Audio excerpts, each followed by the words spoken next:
So let's just jump right in. The title for today's explainer? The Art of Not Being a Colossal Tool. Yeah, it's pretty direct. But it's all about a practical guide to humility, and we are going to break it all down. I mean, come on. We live in the era of the main character. This quote just hits different, right? It totally nails what's going on. You feel it, I feel it, this constant nagging pressure to be the star of your own show, 24/7. And frankly, it's just exhausting. Think about it. All that curating, performing, branding yourself as the hero in this movie that never ends. It's like a full-time job you never get paid for, and it is absolutely 100% mentally draining. Okay, so let's put a name to this whole thing. The main character problem. We're going to dig into why everyone's trying to be the main character, and, more importantly, what's the actual downside to all of this?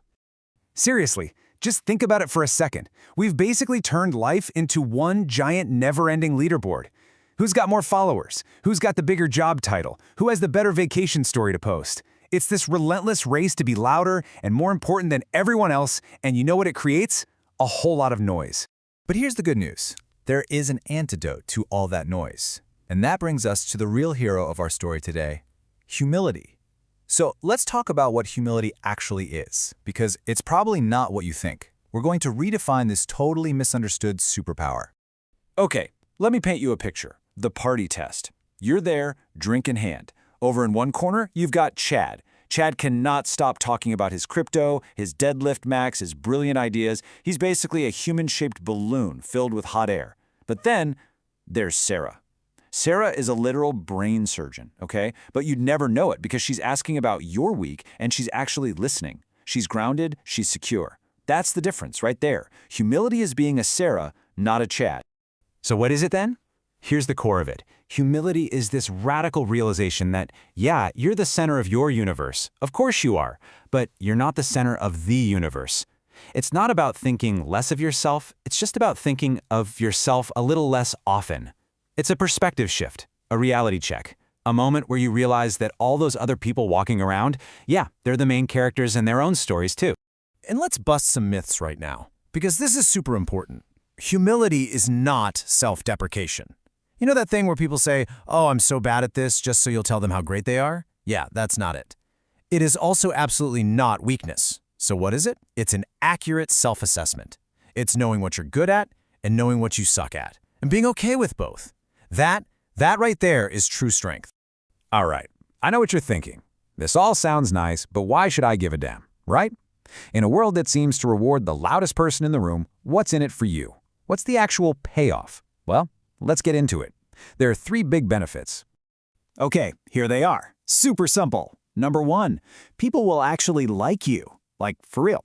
Number 2, you stop stagnating and you actually start to grow. And number 3, and this one's huge, it's a total mental health hack. So, let's dive into each one. Okay, benefit number 1. It sounds simple, but it's so powerful. When you stop trying to one-up everyone, trying to be the smartest, the funniest, the most whatever, something amazing happens. People around you finally relax. They can lower their guard. They stop feeling like they have to compete with you, and suddenly, you're not a threat. You're just a person, and that makes you way more likable and trustworthy. And benefit number 2. I love this analogy. Your ego is basically a giant do not disturb sign you hang on your brain, right? If you think you already know everything, why would you listen to anyone else? You're closed for business. No new ideas, no feedback, no growth. But humility? Humility rips that sign down, flips it over, and it says open for learning. And number 3, the mental health hack. Let's be real. The pressure to be perfect all the time to maintain that flawless main character image, it's absolutely crushing. It's a weight on your shoulders. Humility is what lets you put that weight down. It gives you permission to be human, permission to screw up, to not have the answer, to just be you. And the relief you feel from that, it's incredible. Okay, so this sounds good in theory, right? But how do we actually do it? How do we practice this stuff? Well, that's where we get to the practical part, your humility workout plan. We've got 4 rules to help you flex that humility muscle. And yeah, just like going to the gym for the first time in a while, it's probably going to hurt a little at first. So here's the workout. 4 simple rules. Number 1, the window and mirror rule.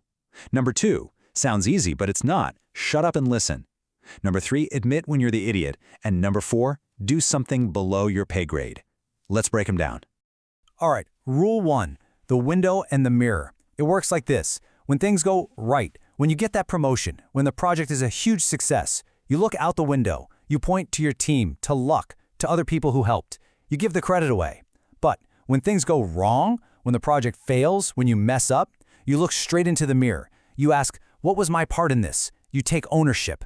It's hard to do, for sure, but man, it's the fastest way to earn real respect.